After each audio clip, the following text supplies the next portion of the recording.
So how did I find myself in this situation, you ask? I'm a professional killer. And yeah, it's a dirty job. But I'm happy to get my hands bleeding filthy for the right price. Needed to keep my head down after what happened back in London. So I grabbed my fake passport and hopped on the first flight to anywhere, which turned out to be Malta. There's more people need killing in this corner of the world than I can keep up with. I might be able to help you out. This is our lab, where he trials all of his new techniques and where I can have a bash at seeing if they're actually going to work in the real world. Go! How'd you find me, Ray? I heard that you've got a nice little earner going on down here. Nothing we got going on down here is going to bother you. You have bothered me. No pain, no gain, eh, mate? It would seem that the CEO has put out a contract on my son, Dante. I need you to protect my son at all costs. Do you understand? And there's a gaggle of assassins about to turn up. Kill every last one of you. So you better get your skates on. There's a proper game on.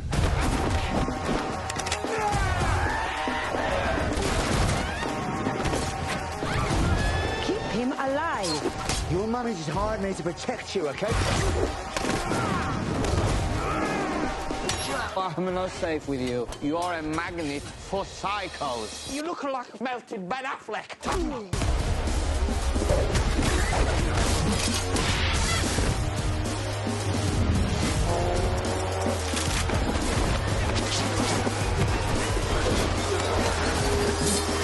Is he dead? He is now. All right, mate, nice weekend. Not really, mate, no. What is happening, Magnus sites? I'm here with none other than Scott the Man Adkins. And he has a new movie coming out called Accident Man, Hitman's Holiday. This will be Accident Man 2. If you don't know what this is all about, it's about a guy that's a hitman that makes it look like an accident. And it's hilarious with all the badassery fights that you've come to know from Scott Adkins. So he is here, and we're going to ask him our most pertinent questions, and we're going to talk about the movie. All right. How you doing today, sir? I'm good, Tyrone. Good to see you, mate. Thanks for having me on. I really appreciate it. Good, good. Listen, on a serious note, I've been watching you for a while. I became a fan of yours after probably what a lot of people became a fan. It was Undisputed 2. Yeah. Is that what most people, where they found you? Yeah. Well, the funny thing about that film was it was delayed for about a year and a half, maybe 2 years. And so I saw it and I thought, well, I think this is good. I think I'm pretty good in this movie, but it was taking so long to come out. And then even when it came out, it wasn't like bang, everyone knew about Scott Adkins, because a lot of people thought there was this Russian guy called Boyka, and still Scott Adkins did not exist because they thought Boyka was this real Russian dude. But yes, over time, that film did a lot for me. Yeah, that's what I thought, because I guess you were an unknown at that point, kind of, or whatever. Yeah. But when I saw it, it was one of those things where I was a Michael Jai White fan. And I was like, I saw the trailer on TV, and it didn't come to theaters, correct? No. Right. The first one was in theaters. The first one I saw in theaters in Canada, actually. But yeah, straight to DVD at the time. Yeah, when I saw it, I was like, wait a minute. And the director is a martial artist himself too, because I think I saw something on it, right? And I was like, watching it, I'm like, this guy's overshadowing Michael Jai White, kind of. No. Oh, this might kind of be his movie in a way, because you got the sequels. Yeah, but listen, I've worked with all the action guys, most of them. Without naming any names, they're not all happy about letting other people shine. But that is to Michael Jai White's credit. He's the kind of guy that he wants the film to be as best as possible. And it's not all about me, or don't let him do his stuff because he's going to look better than me. Let me do my thing, and let me give him a good run for his money in the ring and everything, because it's going to make the film better in the long run. So full credit to Mike for that. I'm not saying that I overshadowed him. That's you saying that. Right. As a fan, just as a guy watching a movie, I'm not talking trash. I love Michael Jai White. Yeah, no, Mike is incredible. And Mike is an amazing martial artist, as we all know. And I do remember, because he's obviously just boxing in that film. And I remember he was so frustrated. He just wanted to start throwing some kicks, but he couldn't because it wasn't, wasn't for the character. Yeah. But he'd just, in between takes, he'd just start throwing kicks to get it out of his system. But Mike's great, man. He's done a lot for me. He's like my big brother. Yeah. He seems really cool. I had a chance to meet him at an event and talk with him at length for about 5-10 minutes. It's actually, the video is actually on YouTube somewhere of us all talking and stuff. And yeah, he's a cool guy. So, but when I saw what you could do, I was like, I think this guy's a star. And the way you played Boyka was just, I mean, he's probably in the list of top 10, top 20 badasses of all time. You know what I mean? Oh, thanks, man. But again, Mike did so much to help me on that. He was dropping his weight down because obviously I'm a lot smaller than him. And he was dropping his weight as I was trying to bring my weight up. And he's done a lot for me over the years. And very proud of that film still to this day. And I think that's part of the reason why he then went and did Blood and Bone and then put me to shame as a martial artist. So yeah, that's probably, I think, his most badass role. Everybody thinks so. Yeah, I agree. Yeah. All right. So how did you get into martial arts? Well, I was 10 years old and my dad and my brother, they would go to the judo club. So I just went along, as a 10-year-old kid. And that was my first taste of martial arts. And then we all stopped. And I was sort of practicing kicks as a kid, watching Van Damme movies and everything. Went to a taekwondo. Yeah. Went to a taekwondo club for a long time. That was my main martial art, gave me the base, lots of high flying kicks, flashy kicks. And that was it. I was hooked, and I've always trained in martial arts. I'm here in my home gym with my Century Bob, and I'm all about the martial arts, man. I love it. I see it. You're living it. Yeah. So could you say, I guess, was Van Damme like your movie hero at that time? He was, yeah, he was. See, when I was 12, those Lycra outfits that he used to wear didn't seem so bad. When I was 10, now I realized that I don't know if that's cool anymore. But anyway, no, I'm joking. Van Damme's a huge inspiration. Bloodsport came out with the straps, right? In like Lionheart when he's got the lycra on with the straps. Yeah, my mom worked for a dance studio. Like, she would make costumes. She made 2 of those for me and my brother because we loved that movie so much. There you go. And he was wearing the same outfit in breakdance too. So, it wasn't the first time either. Doing his dance. Yeah. But no, of course, Van Damme, huge impact on my life.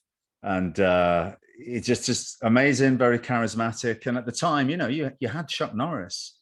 But let's be honest, Chuck wasn't Chuck. I mean, real fighter, full on respect. But he wasn't throwing kicks like Van Damme, the graceful helicopter kicks and everything that he was doing.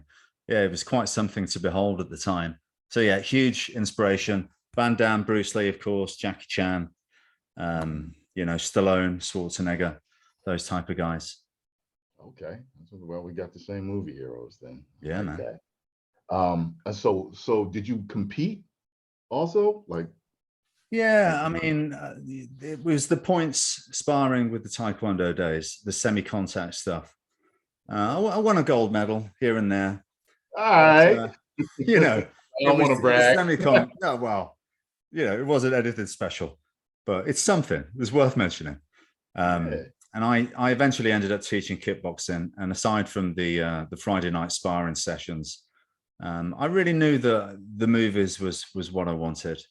I didn't want to be a prize fighter or a professional fighter. That takes a specific type of human to go and put yourself in those scenarios. Pretty scary.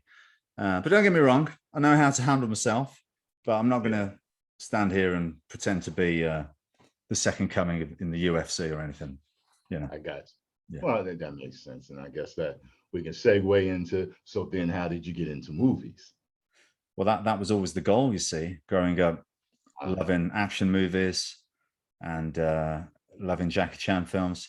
and I made my mind up. Actually, it was Van Damme. I remember watching Bloodsport, and on that very day, saying to my mother, "Mom, come in here."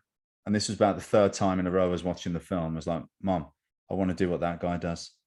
I want to be a martial arts action star." And she's like, "All right, love. Do you want some peas with the chips?" I'm like, "No, I will be." And here we are. That's what I'm talking about. But Yeah. like, I meant like, so was there a particular, so you mean like after martial arts, you actually went to school for acting, or was there a particular, you know what I mean? Like, I guess a pivoting moment in your life where you got a particular job or something, you know what I mean? Like, how did you get into acting, you know? Well, I was the kid that would get all the friends round to make the movie, the home video. You know what I mean? Get all the. I made a film called Gangsters, which is an hour and a half long. I've still got it. You'll never see the light of day unless somebody. You know, I was that kid. I was a big fan of making my own movies, and I was the director. And I ended up, you know, going to drama school and all the rest of it. But I was very shy. I was okay making my movie with my friends, but then to go on the stage and to be in front of an audience, or to you know, go to an audition like that, I had a big confidence problem with that, and it took me a while to overcome it. But with the martial arts, because it came so natural to me, I'm a natural martial artist. The acting didn't come natural to me. It took a bit of extra work. So that's why the martial arts was pushed forward. First of all, getting into some Hong Kong movies, like, you know, as a fighter, getting flown out there to work with Jackie Chan and you know, Jet Li and people like that. Yun Wu Ping, the Matrix guy. My second ever movie was being directed by him and Choi Ha. So I was the new guy in Hong Kong for a bit. But then again, my first job actually was a daytime soap opera in England called Doctors. So I kind of had, you know, both sides of it. But the martial arts was definitely front and center at the beginning, and the acting, I was just a little bit shy. Okay. Yeah. Well, you've got the movie star look, man, and depends which side of my face. Like this is Ben Affleck, and you probably need to look this guy up on the internet because he's Welsh, and this is Rob Brydon. So, you know, just depends. Wow, that's fine. I'll look him up. And see. Yeah. Because listen, because I've been a fan of yours for so long, and you know, the guys watching right now, I know they want me to talk to you about this. We wanted you to be Batman for years. Yeah, so I did a reaction to your test screening or something. Yeah. And I thought you did well. I was just like, I felt like, hey, it could have been you or Ben, but Ben was, of course, the bigger name. I don't know the politics of it, but I was just like, yo, he can do everything Batman can do. This is the guy. He looks like him. He's got the jaw. He can do it. You know, we didn't get our dream, but it was fun. It was fun to see the internet support with also the internet hatred, which is all part of it. But no, listen, there's some audition tapes that I wouldn't have wanted to have got out there because that audition wasn't bad. There are some that are really bad. So I'm glad it was that one. And yeah, overall it was a positive response, to be honest. Listen, I don't think I was ever legitimately in the running. You know, it's like the role of Batman is like, it's Batman, it's Bond, and it's Hamlet. There are no bigger roles, right? And I'm good for all of them. I'll dye my hair blonde for Hamlet. Let's go. Yeah. But no, it was good. The support was fun, actually. It was nice. And I appreciate that. Yeah, you look as versatile because you could play Superman too. You know what I mean? It's like you have that look. Yeah. You know, Batman and Superman look similar. So. Yeah, us English guys, we got all the good superheroes. Yeah. Now, so with a role that big that you auditioned for, is there a particular dream role that you have? Well, funnily enough, nice segue. Really, the dream role was Accident Man, because the film that's coming out on Friday, October 14th, Accident Man, Hitman's Holiday, that was a comic book originally in England, and it's written by Pat Mills and Tony Skinner. Pat Mills was one of the writers for Judge Dredd. 2000 AD and all that stuff. He wrote this comic book, which was quite obscure, and it was called Accident Man. And I got the comic book coming back from school the one day, and I just happened to see it in a shop that I didn't normally go into. And I was like, wow, what's this? About this guy is an assassin and he kills people and makes it look like an accident. I kept this comic book for a long time. I loved it, adored it. The dog ate it, and I sellotaped it all back together. And I always thought to myself, somebody's going to make this into a film one day. I mean, they should, because it's brilliant. And nobody ever did. I found out later in life that a big time producer did have the rights for quite some time, but he never managed to get it done for whatever reason. It was lucky for me, because when I was making inroads into the acting world, I decided to try and get the rights because I thought it'd be a good property for myself. I met up with Pat Mills and Tony Skinner and convinced them to give me the rights to option the property. And we got it to Sony. And so we made the first movie, Accident Man, and it came out 2018. And now here we are with the sequel. And, you know, to have had this comic book since I was 14 and dreamt of playing the guy, Mike Fallon, and now here we are 46 years old and I'm talking to you about it for the sequel. That's pretty cool, man. And that was the dream project. I mean, yeah, okay, I grew up wanting to be Spider-Man, but I'm no good for Spider-Man. Mike Fallon, I'm perfect for. So that was the dream. Okay, so you got to do it. I'm happy for you on that, because I don't think everyone gets to play their dream role. Now, with playing the Hitman, what type of training or diet regimen do you go into when you're preparing for these movies to be the best Scott Adkins you can be for this? You know, I eat clean. You just take out the food you shouldn't be eating, and then the weight just drops off, because obviously I'm training and I enjoy to train. Don't need to get motivated for training. It's I'm here in my little dojo. I enjoy it. So yeah, eat clean, and depending on the role, I mean, if it's boyka, then I've got to hit the gym. I've got to lift some heavier weights. I've got to put that muscle on. Generally, I don't like to have that much muscle because it's more difficult to do the martial arts. The big muscles of the martial arts, they don't really go hand in hand. It slows you down. You feel a bit heavy. I feel a lot more agile and quick when I'm not as big as boyka. So when I'm more like I am now. But normally the way it goes is I'll finish an action movie and I'll come back and I'll pig out and eat cake and get it out of my system. And then when somebody says, oh, you've got another job, and I've got like a deadline there, it's like, right, okay, stop eating the rubbish and let's get ready for the next movie. So it's that's the motivation. There's no better motivation than knowing that you've got to be in the ring with your top off. That's all the motivation you need. You said with the top off? Yeah. Under the lights, looking like you know what you're doing. Okay. Yeah. There are some films where I've got my top on and I think, I might have that piece of cake. Because y'all have to, Yeah.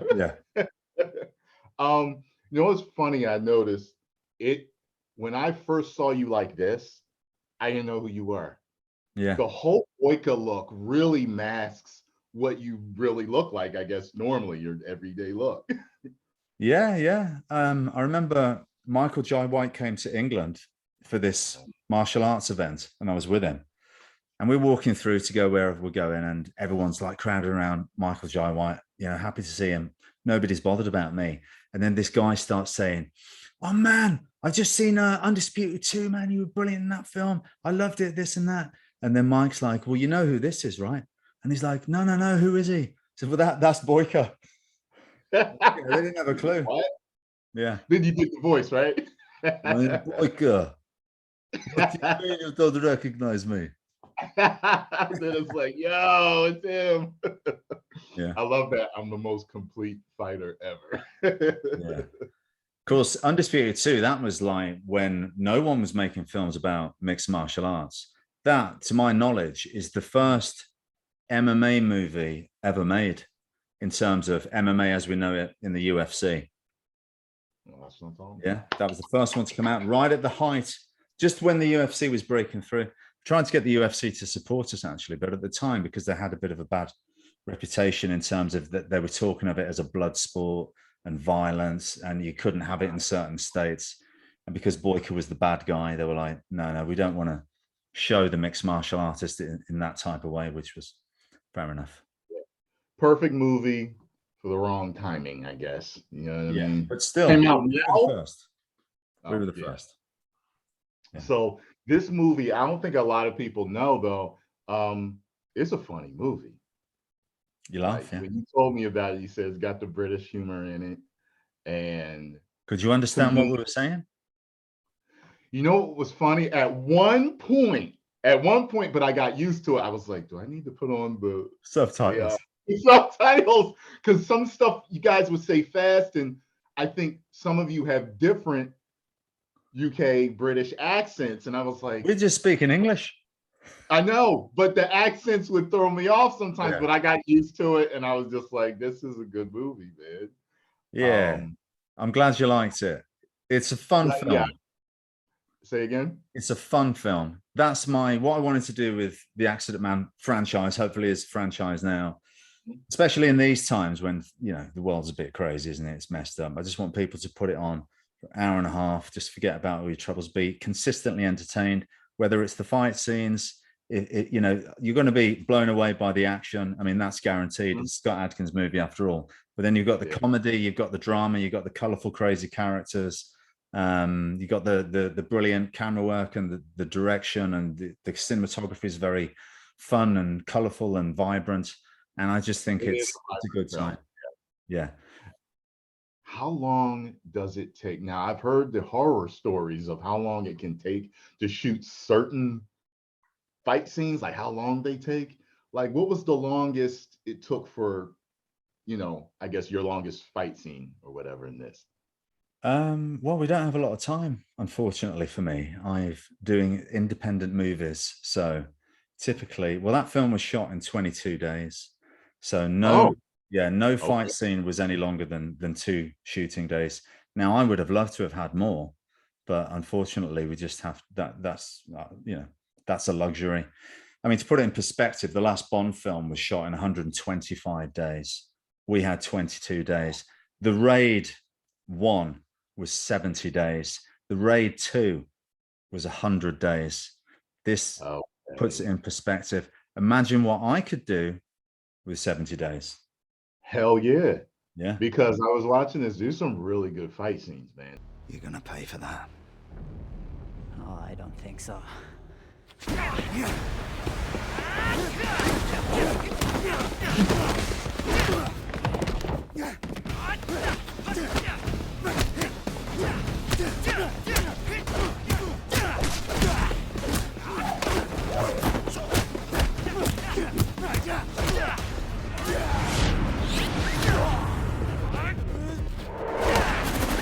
The speed at which you guys are moving to. The Hong Kong way is the way to do it.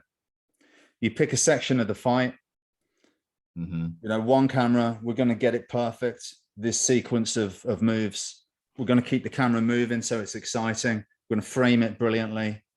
We're not going to try and figure it out in the editing room when it's a mess. We're going to get it pristine. Right, we've got that part of the fight. Next, move on to the next bit. It's this angle. Get that bit. Punch in for this angle. Get it. And it's a bit harder to light. That's why we have to make sure that we've got a DP that can be a bit more forgiving and light, so we can go 360 if we need to, or something like that. But really, it's about being prepared. And we previs the fights as well in a gym. We figure out the choreography, then we figure out the angles, and we'll film it in the gym, you know, on just a normal camcorder or something, iPhone, whatever. And we'll edit it together. And then if we're not happy about something, maybe we'll make a change. But we figure out all those angles beforehand while we're not on the clock and we're not wasting money. And then when we hit the set and everyone's there and we're spending proper money, we know exactly the angles we need to get. And we just execute the plan and get it done. And hopefully no injuries or accidents. Okay. Were there any injuries? I hurt my knee in the first week on this one. Yeah. Okay. Yeah. Yeah. Funnily enough, I was doing all those fights, but I was warming up skipping on one of the days, and I just went on the warm up.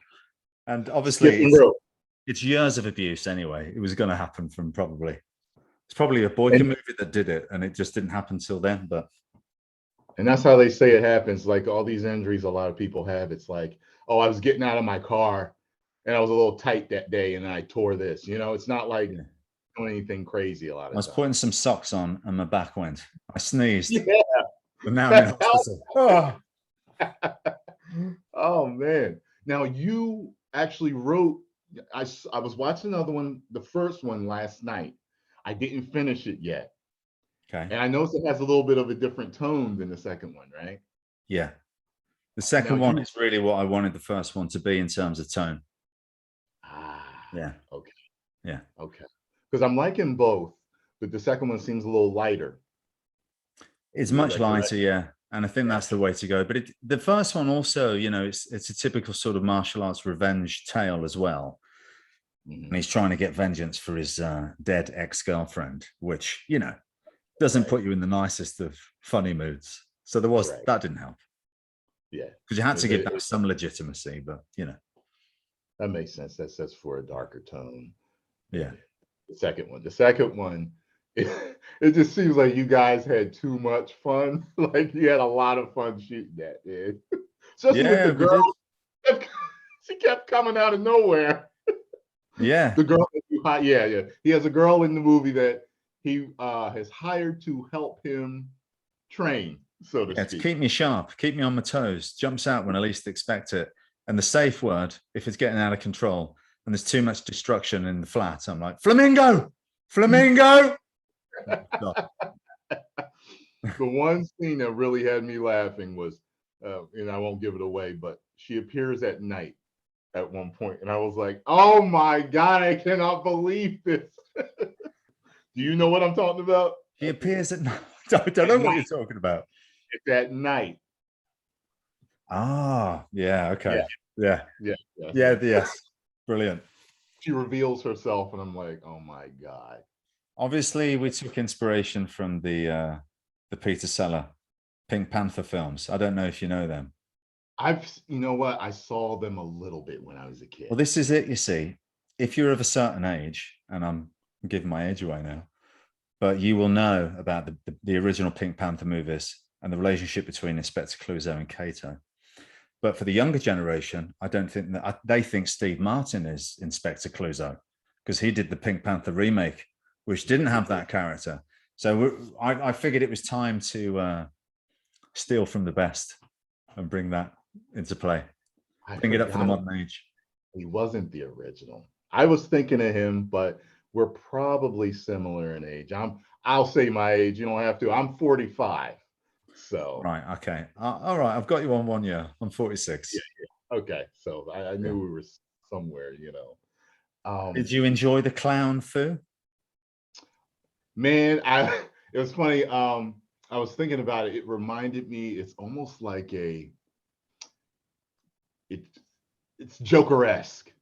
Like if Joker was a fighter, you guys will see. And he comes in using one of Harley's main weapons.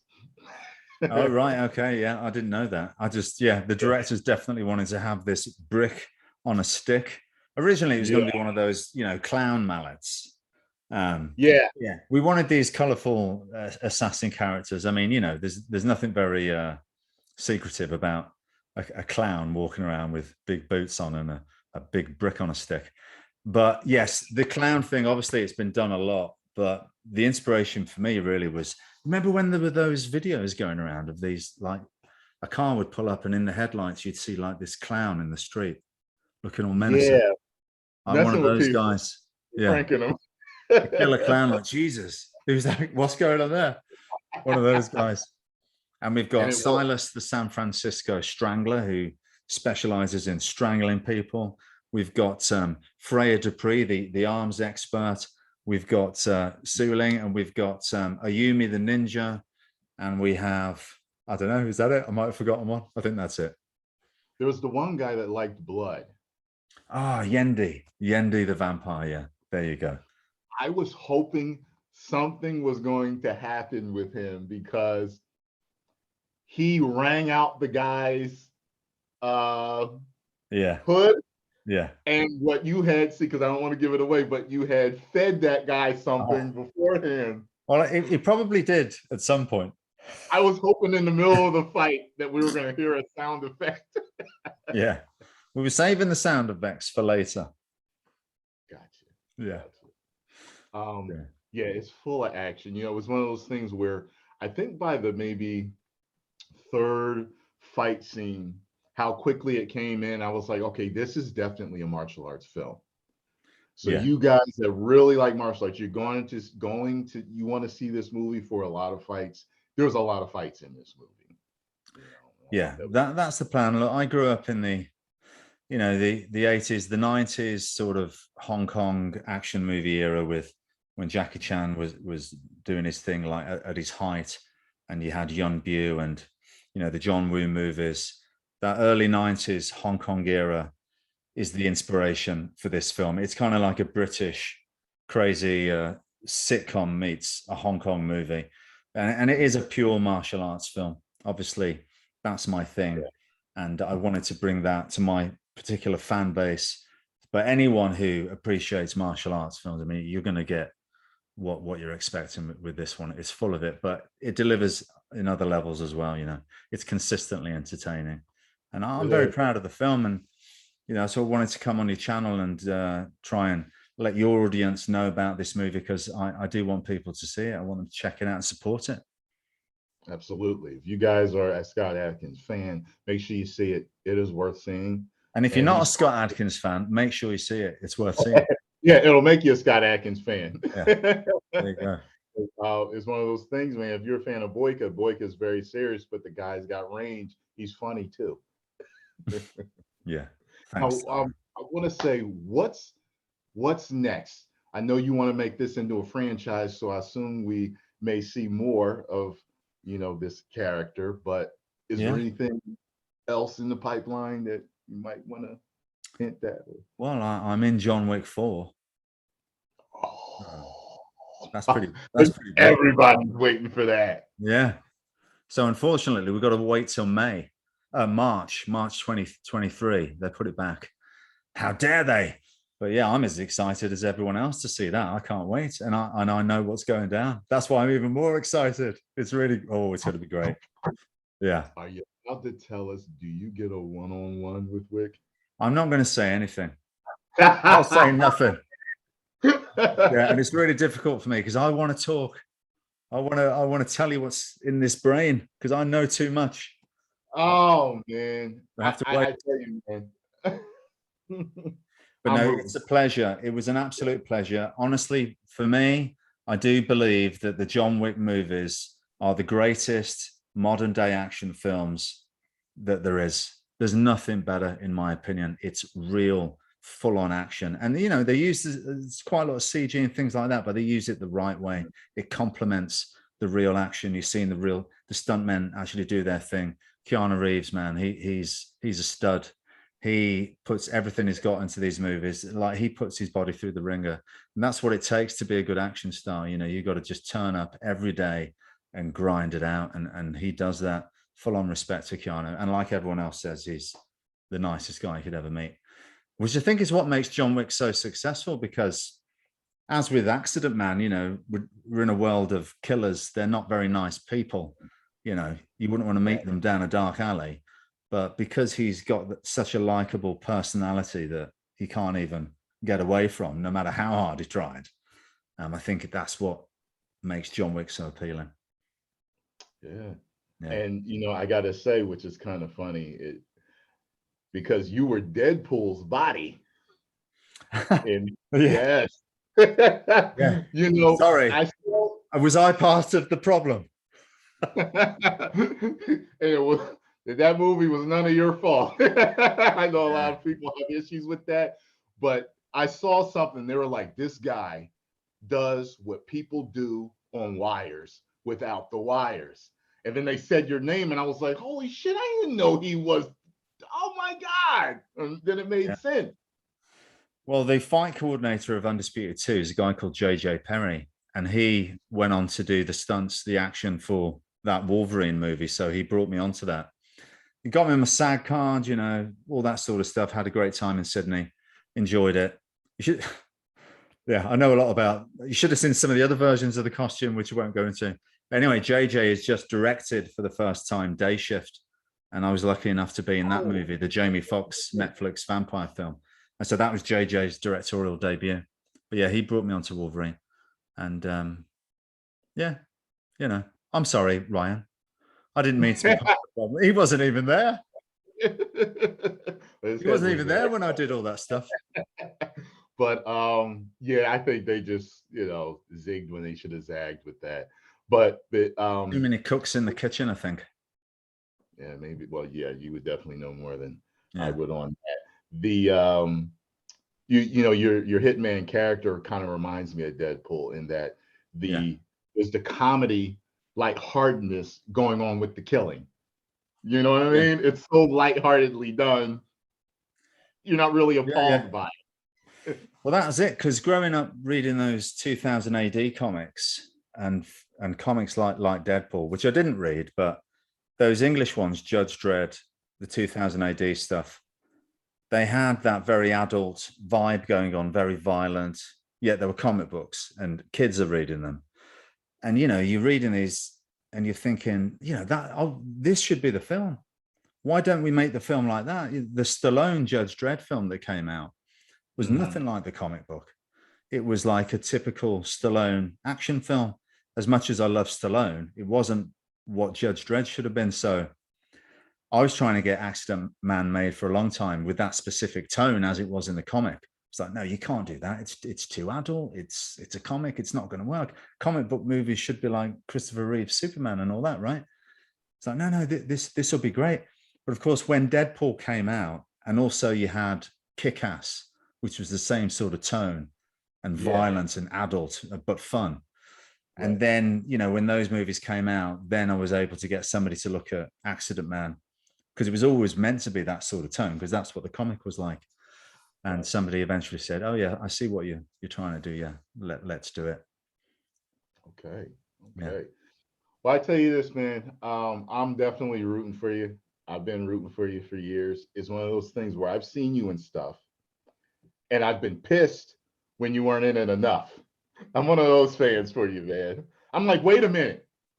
They just gave him that part? No, this is Scott Adkins. He should have been fighting the main guy and a whole lot longer. Like, I'm like that. Like, you were in Doctor Strange, right? Yeah.